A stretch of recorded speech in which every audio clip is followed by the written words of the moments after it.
Ang best way to express gratitude. What? Hug. Hawak ang iyong mga kamay.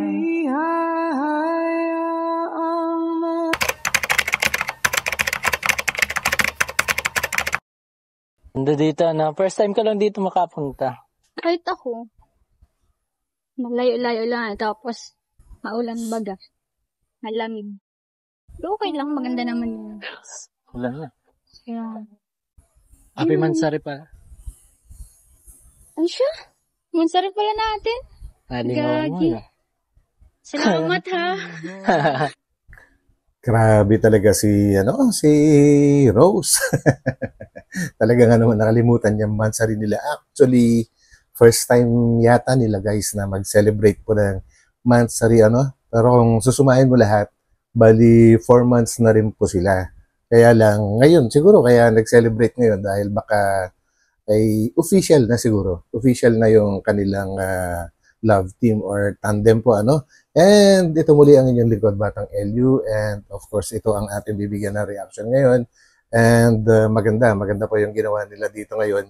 Nakaiba kasi celebration nila ay habang naliligo sa ulan. So yun po yung kakaiba guys, no? And maganda rin yung kanilang pinag-uusapan, yung kanilang mga pangarap. So yan guys. So samahan po ninyo ako, and before tayo magpatuloy, syempre, huwag natin kalimutan suportahan palagi ang buong Team Kalingap sa pangunguna ni Kuya Val Santos Matubang at Edna Vlogs, and syempre si Kalingap Rab. So, tuloy. Nakalimutan ko. Busy kasi ako sa school eh. Okay lang makalimutan ngayon at unang Mansari naman. Tapos, kahit ako nabigla rin ako ng na 4th Mansari na pala agad dito. Grabe na. So yun, unang celebration pero actually 4th Mansari. Bakit kaya guys? It means no mga naunang buwan kaya nila ay hindi pa talaga official, and kaya nag-celebrate sila ngayon ay official na, which is good. Kaya congratulations dahil ibig sabihin tuloy-tuloy na po ito. So yan guys, supportahan po natin to. Love team na ito, D-Rose. Yan. Hindi kasi ako nagmamalay kasi matagal na dun tayo, tapos busy din ako sa sa school. Tapos di ko alam kaya pala dinala mo ako dito. Kala ko lang. Kain-kain, ligo-ligo. Masarap pala natin ngayon. Kaya nga, maligo tayo ngayon. Yes. Hindi pa ako na-inform. Naligo na ako kanina. Di ka man nagsabing maliligo pala. Pwede sana hindi ka naligo kung gano'n. Hindi naman. Gano'n yun eh. Nagbabasala ako ng... Ganun yun. Okay. Pero yung buhok, syempre sayang sa siya. Actually, ang plan talaga ngayon, hindi talaga dito sa Arsens. Ang plan natin dun sa Tarum. Kina Carla. Nung nakaraan, sabi ni Kuya, kaso nga maulan baga. Natandaan mo yung unang sama natin sa screen, yung inano kita sa bangka. Yung Tom Carl. Doon dapat tayo ngayon, ma-picnic. Maulan man, baka di ka na tutuhugin mo doon. Tuhugan ng Tuhugan ng meat. Barbecue. Wala dun barbecue, boy. Mabili tayo, syempre. Ito yung nakakatuwa guys kay Rosa niya. Kumbaga parang walang kaarte-arte kapag nagsalita po kung ano yung natural niya. Yun na yun eh. Parang wala siyang pakialam kung hindi niya kailangan pike, hindi niya kailangan maging fake sa kanyang mga actions po Kung ano yung totoong siya rin yung pinapakita niya, and yun ang maganda. Di ba? Realistic talaga. Yan ang bilihan doon dito sa Dait. Oo, bili tayo sa Dait, lulutuin din. Layo Next time na lang yun kasi malayo sa Kamaulan. Mahirap din doon wala tayong shelter doon. Dito nga may shelter tayo, di natin ginagamit. Silong tayo, maulan na! Relax lang, uwi naman ito, hindi ka makakasama. Okay daw. Kaya nga. Kahit nasa Singapore sila, maganda naman dito sa pinuntahan natin. Ayun, ganda pa naman doon sa Singapore. Gusto mo rin pumunta sana kung may pagkakataon. Siyempre, sayang ang opportunity kung hindi ka makasama. Kung may maano naman doon. Kung isasama ka, Oo. siyempre, sayang naman. Ako rin, pangarap ko rin makapunta doon. Pangarap ko din makapunta sa ibang bansa. Magkaroon ng picture doon sa Lion's Head, baga nakagana. Actually guys, totoo yung sinabi ni Dipo kasi karamihan sa mga first timer or na makarating na Singapore, talagang halos hindi nawawala yung picture na ganyan sa may Lion's Head. Actually isa na rin po ako doon. Ito. Yan po guys, dati kasi pinag-aaral ako ng company for promotion, bali 3 months ako doon, pero umuwi ako weekly. So yun, sagot naman po nila yung lahat ng gastusin. Tuloy-tuloy ang sahod, kaya okay lang. So yun po guys, okay naman, maliit lang ng Singapore, pero okay naman siya. Kailangan lang panggastos. Yun. Maganda nga siguro. Kasi iba yung panahon doon. Iba yung klima. Klima dito. Mainit din. At ang doon, maganda lang sa Singapore guys, talagang ligtas siya sa mga lindol. Kumbaga, wala pang itala na lumindol sa Singapore po. Kaya ang mga buildings nga naman doon ay talaga nga namang nagtatayugan. Kumbaga, safe na safe sila. Ang kakaiba lang naman doon, kahit yung tirik na tirik ang araw, tapos biglang bubuhos ang ulan na para bang walang paalam. Yun naman yung kakaiba. Pero mainit. Kasi plema lang. Puro plema. Mamaya pag-uwi natin, puro plema. Oo. Madami pang kurang. Doon. Wala ang daming doon. Ang daming pagbabago. Rosan, wait lang. Will you wait for me habang nililinisan ko itong sapatos ko? Ay, tsinelas. Hindi naman Grabe siya. Magpo-propose So, ito na nga. Anong gagawin natin dito? Dito. Nagulat naman ako. Kala ko, anong gagawin mo? Nag-load ka lang pala. Sadya ka lang papansin. Sorry na. Grabe. Papansin talaga. Tatanungin kita, ano palang bansa yung gusto mong mapuntahan? Bansa? Ang bansa? Saan gabi? Mga sisimulan ko sa... Jose. Ito ba't parang uubusin ko ng bansa? Wala akong pang biyahe doon. Ang pinakauna kong gustong puntahan, dream country ko talaga, Estonia. Estonia, sa Europe yun. Estonia? Ang layo naman. Ang bayan na pati, ang city ata yun, Tallinn. Kasi doon, puro medieval yung mga doon yung mga establishment. Ayun guys, speaking of Estonia po, ito po ay nakalocate po sa borders ng Gulf of Finland tsaka Baltic Sea po, sa Northern Europe. So yan, napapaligiran po siya ng Finland tsaka Latvia. So yan po guys, and grabe doon yung sinasabi ni D na medieval yung kanilang pamumuhay. Actually, preserve nila yung kanilang parang lumang pamumuhay po doon sa mismong sa city, capital city po ng ng Estonia is Tallinn. Tama yung sinabi ni D po and doon makikita yung mga kung nakita niyo na po yung Camelot Hotel dito sa may malapit sa ABS-CBN sa Quezon City, mga ganun po, yung mga makikita doon para mga palasyo, yung mga ganun po yung kanilang mga buildings po, mga lumang palasyo. Yun po yung medieval. And nagbago lang po, ng kalagitnaan po yan ng pagbagsak ng Roman Empire and pagpasok naman po ng modernization sa Estonia. So yun, pero preserve po nila talaga yon. And I think ang maganda doon, mataas po yung doon pamumuhay. Mataas ang antas ng pamumuhay nila doon guys. Pang-anim yata sila. And dati kasi, ang Estonia, ang kwento niya, dating sinakop po ng ng Russia. Nung meron pang USSR, kung tawagin po, United Soviet, Socialist Republic. Tama ba? Yung USSR. Malawak po yung sinakop ng Russia before. And nung panahon ni President Gorbachev, parang siya yung nag-decide na maghiwa-hiwalay na. And yun, mabilis naman naka-recover ang Estonia. At isa sila ngayon sa guys sa mga leading sa digital technology. So yun po ang Estonia. And ang dyan, actually guys, kaya ako alam to kasi part ng work ko before is yun, makarating sa iba-ibang bansa po.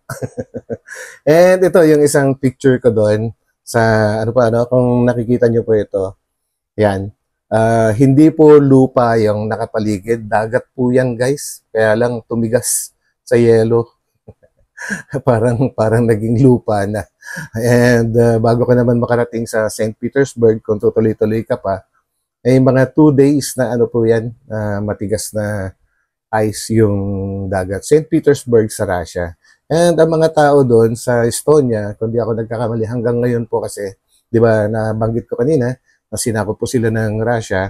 So hanggang ngayon, malaki pa rin yung percentage na ang salita na ginagamit doon ay Russian. So yun po guys, konting kaalaman lang po na may isi-share ko tungkol sa Estonia. So yun po guys, tuloy.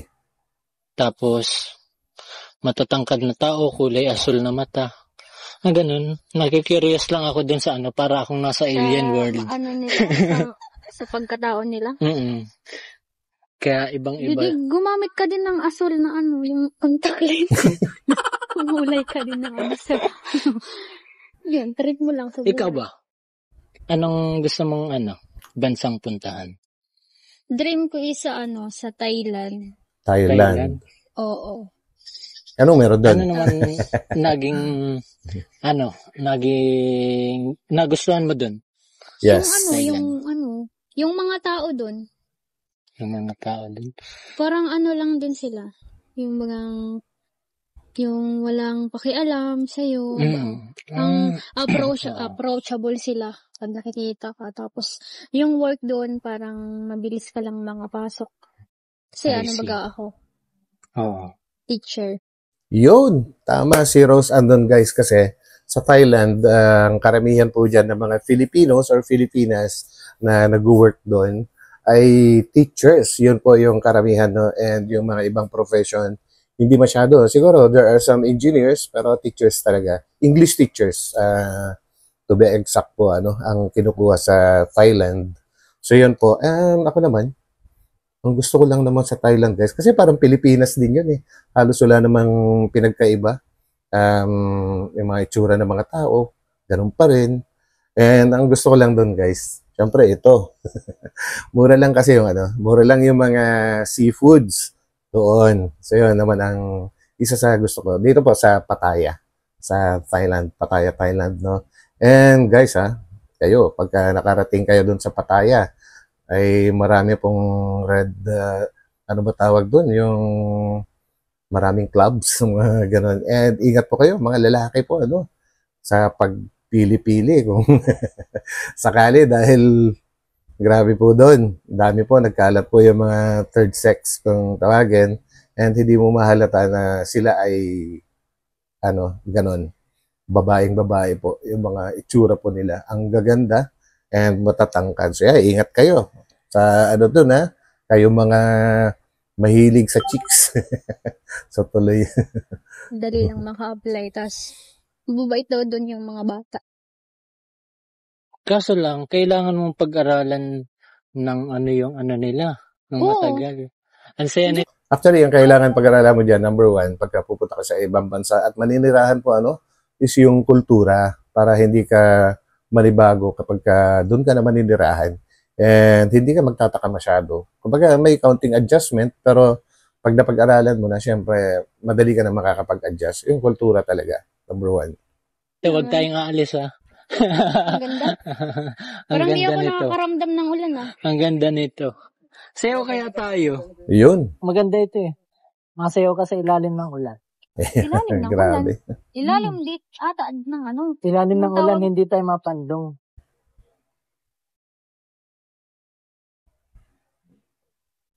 Grabe. Naman.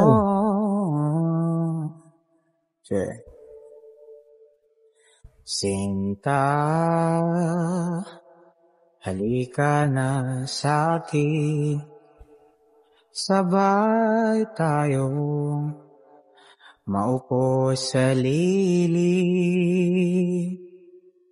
Hayaan mo akong ika'y yakapin, susulitin ang nakaw na sandali. Alam nyo guys, ang isa sa gustong-gusto ko kay Rose ay talagang tutok na tutok po siya sa kanyang pag-aaral. No? Talagang pinaninindigan niya yung pinakaunang tanong dati nung ma-discover po siya ni Kalingap Edu ay kung ano yung gusto niyang mangyari sa buhay niya. Is yun yung makapagtapos sa pag-aaral. No? Kumbaga talagang ano naman, yung kanilang bahay na itinayo ni Kalingap Rab, bonus na lang yun. Tsaka yung mga ibang mga natatanggap nila, mga bonus na lang. Pero pag-aaral talaga, yung kanyang unang kagustuhan. Parang si Carla din, tsaka yung mga ibang Kalingap Angels na pag-aaral talaga. Ihahakan ka ng mabagal,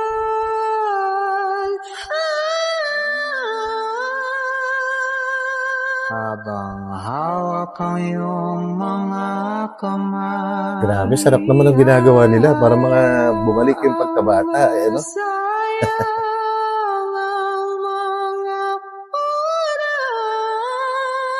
Ipapadama sa'yo ang damdamin na di kumukupas.